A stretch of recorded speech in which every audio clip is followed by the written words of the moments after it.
Good afternoon and good evening.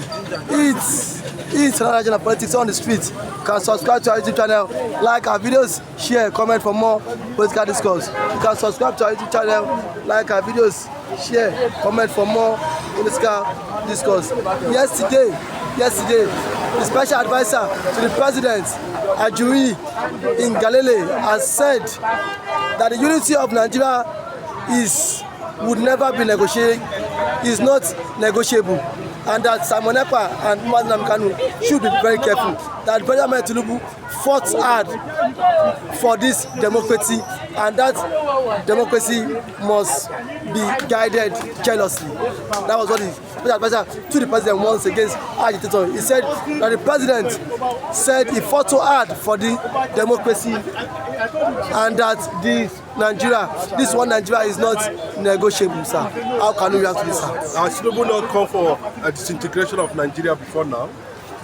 During the days of when the June 12 was annulled by IBB, Abacha and the rest, this present Tinubu not call for the disintegration of Nigeria?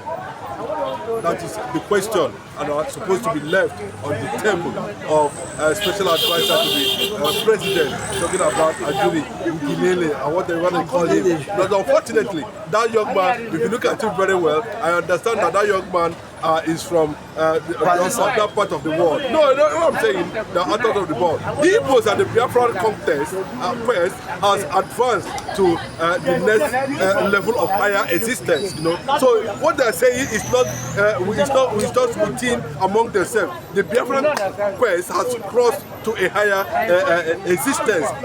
That we can no longer bring the Biafran contest low to the level of the table of Tinubu, Ngeleni, the Northern Fulani, to sit down in the same table and start discussing with them. No, unfortunately, they didn't know that the train has gone and has left them quite a long time ago. And anybody that is telling you that Nigeria is not negotiable, why are this government at this point in time powering the journalism, trying to see how they can maintain, possible disintegration that is coming at this point in time? They are not sincere to themselves, and that is why Nigeria can never work, because the leadership are not sincere. They are only sincere when the money is within their reach, when they are looting at ease, when it is their turn, like they always say, a million turn to loot. It is their turn to loot, and they cannot tell you that Nigeria is working. But we know that Nigeria is not working. Look at what the Sultan of Sokoto has just said, that the Tinubu's administration is against the North. The Sultan of Sokoto, and because he said that, they are looking for a way now to remove him. He said Nigeria is not working, and the Tinubu administration is against the North. And if you look at it, then the vice president came out and said, no, Tinubu is not against the North. But we can see it very clearly, the reality on ground. So anybody is telling you that Biafra is not, Nigeria is not negotiable, that person is still need to be re-examined, because the Biafra is not about your word. Biafra is about divinity. Biafra is about grace. Biafra is about justice. And anywhere there is no law and justice, Biafra can never be part of it. So the reality on ground is that, one, if they like, Nigeria till tomorrow, like Woloshenka we said, is negotiable. Nigerians have never negotiated Nigeria. And even when Jonathan wanted to do it in 2014, you saw what happened. They kicked against it. Go and ask somebody like Ghanaian Adams. Ask him this question: is Nigeria negotiable? He will tell you yes, Nigeria is negotiable, and Nigeria is still negotiable till tomorrow.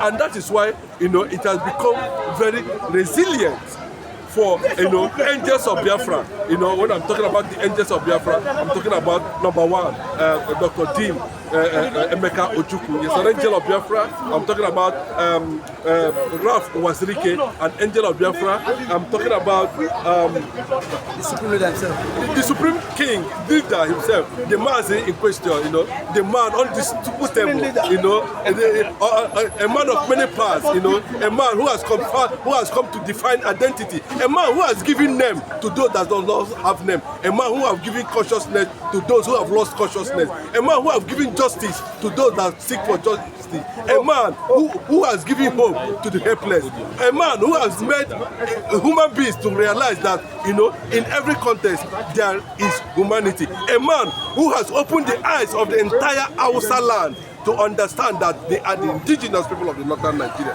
A man who has questioned the identity of open grazing bill. The man who has stopped the advancement of the Fulani conquest. A man who has also checkmated, you know, the sentiment, the Igbo sentiment, you know, going on everywhere in Nigeria. A man who has now come to become the celebrity of Africa. When I mean the celebrity of Africa, I'm talking about, you know, Nnamdi Kanu. He's been celebrated in Kenya. Is being celebrated in Burkina Faso. Nnamdi Kanu is being celebrated in South Africa. Nnamdi Kanu is being celebrated in Gambia. Nnamdi Kanu is being celebrated in Togo. In almost all the in Kenya, you can see it's outstanding legacies there. Today, the North, the West, the East are discussing Nnamdi Kanu. Even in the Senate, they are discussing Nnamdi Kanu. But you know, Nnamdi Kanu has continued to generate, you know, sympathy, you know, to those who understand the position where they find themselves at this point in time. But sir, the president has also said that he fought for democracy, that he will not allow some certain individuals to jeopardize that democracy in which he fought. Anybody that's telling you that Tinubu fought for democracy, you know, need to have his head examined. Now let me give you an instance. The president himself said it himself. Oga, if he had fought for democracy, he wouldn't have collapsed democracy on Democracy Day. You know, Tinubu collapsed democracy on the Democracy Day, collapsed democracy too on the day of inauguration. If he had fought for democracy, we would have seen him outstanding on the inauguration day and of course on Democracy Day. So he did not fight for democracy. On Democracy Day, talking about June 12th, you can see the movement of many Nigerians, you know, who knew what transpired during the era of Nedeko. You know, how Tinubu was being hid under the back door and was projecting something that he is not doing. Tinubu was not involved in the direct struggle of democracy. You know, he was not going to take the record of them. Ask those people who knew that fought during the Nedeko era as an appointed time. The only thing is that, you know, he leveraged on his mother's relationship with Abiola, you know, and started using his drug money to finance Nedeko at that time. And that was why the likes of Afenifere consider him as governor of Lagos State based on his contribution, you know. In terms of real struggle, you know, we will talk about Joe Oduma Kingdom. You know, these are the people who were Gani Adams. See, yes, these are the men who were directly, you know, involved. You know, Abraham Adesanya and them. These are the men who were directly involved in the struggle of Nedeko as at that time. You know, but because of that relationship the mother enjoyed with the late MK Abiola, you know, he manipulated as a cunning man, you know, a man with 9 lives, and was able to navigate his way to the governor of Lagos State. And from there, he said, if he has actually fought for democracy now, what is the dividend of democracy Tinubu fought for Nigeria? What is the dividend now? Even though he had had opportunity, his government has been declared to be the worst government ever in existence in the history of Nigeria. And secondly, now Nigeria as a name is being demarcated all over the world because of Tinubu, and that was why a lot of people are angry, and the gods of the land too, you know, and tell him to be careful on Democracy Day when he was climbing the hill. You know, see, bros, they need to understand that is a big sign. No matter how you look at, if Tinubu got the guard to come out and say that Nigeria is not negotiable, then he is part of the mother of good nature. He's part of the mother of good nature. You might not understand what I mean. No? I don't. Yes, let me tell you. If you see what transpired between God, Christ, and Satan, you understand what is transpiring now between Tinubu, the government of Nigeria, and the masses. They are giving him everything he wanted. He's still asking for our head. God gave devil everything he wanted on earth. Everything he wanted. He's still asking for the head of the only begotten Son of God. He wanted to take the position of Christ. Unknowingly, like the way he's seeing us now, unknowingly to Tinubu, that we have the capacity to remove him from office any moment.